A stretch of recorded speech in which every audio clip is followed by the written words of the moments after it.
আসসালামু আলাইকুম গাইস, সবাই কেমন আছেন? আজকে আপনাদের জন্য হান্ডি মাটনের রেসিপি নিয়ে আসছি। এটা খেতে খুবই মজাদার এবং দেখতেও অনেক সুন্দর। তো প্রথমে আমরা মাংসটাকে ভালোভাবে ধুয়ে নিব। তো প্রথমে আমরা 1 টেবিল চামচ আদা বাটা, রসুন বাটা এবং 1 টেবিল চামচ মরিচের গুঁড়া দিয়ে নিব। 1 চা চামচ হলুদের গুঁড়া, ধনিয়ার গুঁড়া এবং জিরার গুঁড়া দিয়ে নিব।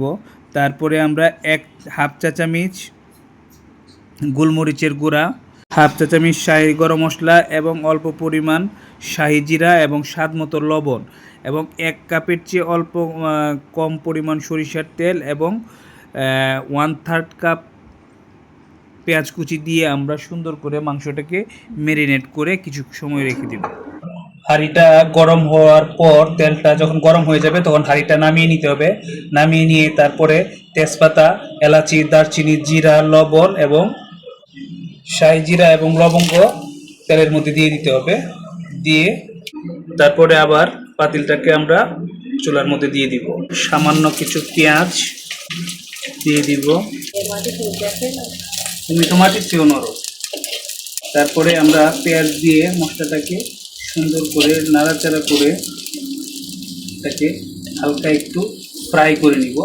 হালকা বাদামি কালার দিতে হবে। মাংসটা দিয়ে দিব।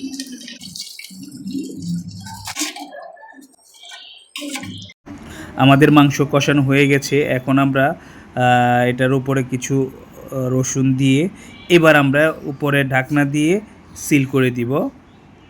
আমরা এবার আটা বা ময়দা দিয়ে আপনার হাঁড়ির চারপাশ দিয়ে সিল করে দিব। মাঝে মাঝে কিছুক্ষণ পরপর এভাবে নাড়িয়ে নিব যেন মাংসটা ভালোভাবে ঢুলমেল হয়, উপরেরটা নিচে নিচেরটা উপরে হয়, যেন রান্নাটা ভালো হয়, লেগে না যায়।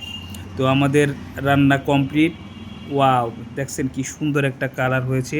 কমপ্লিট। এভাবে এর চেয়ে আর তেমন এটাতে পরিশ্রম নাই, যা প্রথমেই। Thank you guys.